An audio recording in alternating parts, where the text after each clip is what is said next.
Well, hello there and welcome. I'm Cindy Daychuck with Queen Bee Creations. Thanks for tuning in today. We've got a big long piece, so we've got a different view going. I'm kind of hunched over because there's no way to fit this in and me. And ultimately, you probably want to see this more. So this is a big door. It's got mirrors that have been added into this. And it does have hanging hardware to allow it to hang sideways. But it's kind of blah. So we're gonna zhuzh it up a little bit. We're gonna use some paint, we're gonna use some transfers, but what we're first gonna do is clean this baby. So I'm gonna take some wet wipes. You can just use a wet rag if you've got it. And I'm going to be cleaning off all of the wood in preparation for paint, but I'm also gonna be taking some Windex and cleaning off the glass. I will have to clean it again later also after we've done our painting and our waxing, but I want to get most of the dirt and the grime off. So before I join you again, I'm just gonna get all of my cleaning done, and the black is gonna serve as the perfect base coat for this because we'll do some painting and we'll do some distressing, and we're gonna make this look super cute and pretty awesome. All right, I am ready to begin painting it white. But one of the things I noticed when I was cleaning off a lot of the grime off of the glass is that whoever painted it black never took any of the black off of the glass. So I am going to have to scrape that off. I'm gonna wait to do that until after I finish painting it white, because I'm likely to get white on there too, and I might as well clean off the black and the white simultaneous. So I'm going to ignore it for now, although me being me, how did they use it with that black on the glass? Just, it's a little thing, but it would bug me. I'm gonna paint this in beadboard by DIY. So this is the clay-based paint line from them. This is my probably most used white of the 3 white tones that they have. Just because it just has a nice clean look to it. It's got a little bit of an undertone of gray cast to it, which quite honestly, if you're not really picky about your whites, you would never even notice. But I have 2 brushes. I am going to paint the outside with this, and then I'm going to use my edging brush just to perhaps be able to get less to have to clean off later. But you can see I'm going to need, as with any white, you're going to need a couple of coats. Because I'm going over black, it's possible that I'll need 3. This is a fairly slick surface. DIY clay-based paint is going to stick to this no problem once it's dry, but as I go, as I finish this, I'll let you know how many coats it took. I'm thinking probably 2, but we'll see. It will be what it will be. So I'm gonna get these 2 coats of paint on, and then I'll come back at you and we'll start talking about distressing and sealing. So I wanna have all of the outside wood framework done before I begin any of the other decorative process. So we've got a couple of steps to go before we start dealing with our glass. We've got all of our paint on it's had overnight to dry. What I'm looking at doing now is simply distressing this. So to start with, I'm just gonna take 320 grit sandpaper, and I wanna just lightly rub all of the surface with it.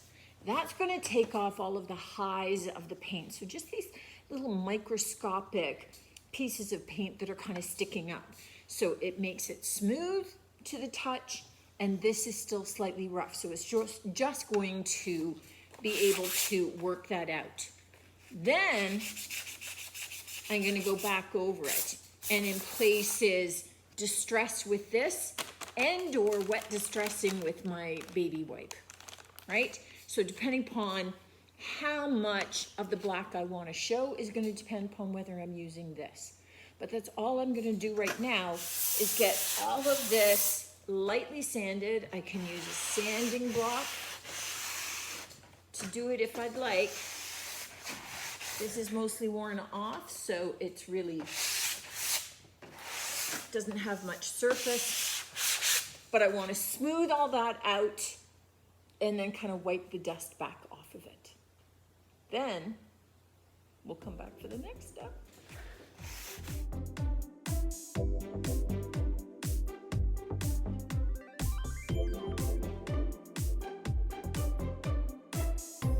This next part I wanted you in close to be able to see what I'm talking about. Here you can see that there is this line of black paint.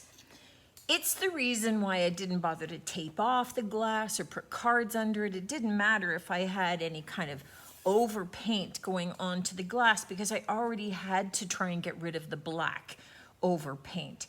So what we need to do now is I take an X-Acto knife, you could take a little razor blade, and I put it on its side. So I'm not scratching the glass. I push it down against the glass on its side, and I run it against the glass to lift that paint up. And you can see that certainly the white paint lifts easily. The black paint's a little more challenging because of the type of paint they used, but it all comes up off of this. So I haven't bothered to take the dust from the sanding off of this yet because I'm gonna have to get all of these paint shavings off of all of the glass anyway. So what I need to do now is go around every edge on the mirror that is on this piece and just clean off all of those paint bits. You can see it comes off pretty easily, pretty fast. And then I will take my cloth and I will clean off all of the surfaces before we come back and we start sealing. Well, I thought that I had shut off the camera at this point, having taped an explanation, but I did the reverse. So I just wanted to touch base with you and let you know that I used clear DIY wax to be able to seal the piece. So I took a chip brush, rubbed it onto all of the surfaces, and then once it was on everywhere, I took a clean, dry white cloth and I wiped it all down. Nothing more than that. All right, now that this is all waxed, and the wax is still wet, it's not cured, but I'm not going to be applying transfers there, so it doesn't matter. What I am looking at doing is taking bits and pieces from different transfers and laying them out. I do have this retired Japonica transfer, and I quite like the florals in it, so that will probably be one that I use a fair bit of. But it's also got black and white sections that I may probably not do anything with. So I'm going to be cutting this apart. I have pieces from different other transfers where I have some leftover flowers and some ferns and things. So I'm going to continue cutting and laying things out. Probably I'll use maybe a couple of butterflies from entomology as well. So I'm gonna kind of piece things together, get a rough layout, and then bring you back in and maybe take you up higher so you can see the whole layout piece. And we'll talk a little bit about layout design. And then I'm gonna start applying them, which is the fun part. So I'm gonna keep cutting and I'll be back at you.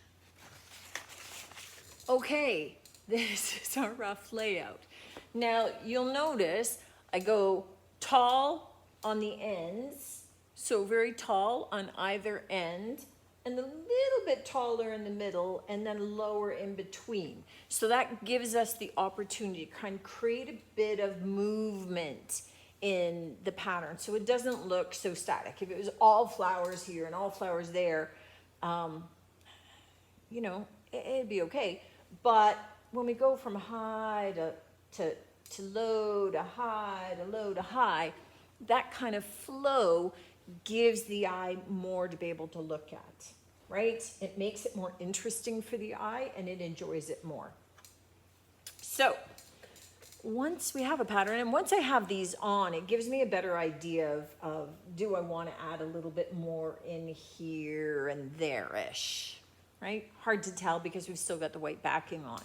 But to apply these, it is as simple as get rid of the white backing and then lay these really, really, really where you want them because they're going to want to stick. And then we simply start rubbing. Now, they're gonna like sticking to the mirror, so you're not gonna have to rub like crazy because we certainly don't wanna crack our mirror. But just go one at a time, rubbing them on, and you'll see when they start to release, when they've really stuck down. Now, you cannot seal over top of them. Okay, well, you can do whatever you want to. But any sealer that you put over top of them is going to make the mirror go really cloudy and it's going to look awful. So if you're doing this for yourself, then just know that and know that you just clean it off with just a very lightly damp towel. Going at this with Windex is probably going to start to strip the transfer off. Little tip. And once you started putting them on, you can see how little work that took me to get that baby on, right? Let me just shift you slightly so you can see where I'm working there. And as you lift it up, you can see where maybe you missed one little spot, and you just go over that again, right? Until it's all on there. And once I have the whole thing done, I'll go back over and I'll burnish it all. So just kind of taking a soft cloth and rubbing it all down, making sure that it's all adhered nicely.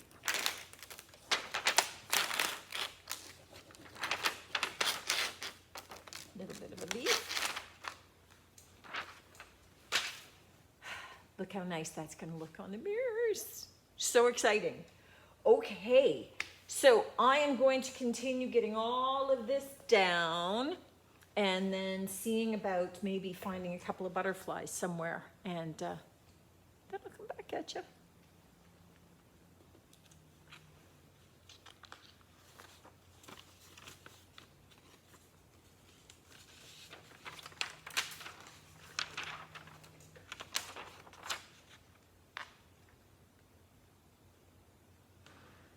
This side is all applied, except for maybe some butterflies if I want them up. This side, not yet. Because one of the things that I need to do is I have the dividers here. So for some of my pieces, I do need to take the time to kind of measure roughly where they come to. And then cut them, apply it, and then come back and apply the next piece so that I can see where the continuation of it is once I've actually gotten this one applied. So that one will go down there, and then this one, I want it to continue the pattern. And it can go there. This big one on the far end is going to go up all three, so I'll have to do the same thing there. Just something to keep in mind if you're looking at dividing out the patterns. I've got all of my flowers on.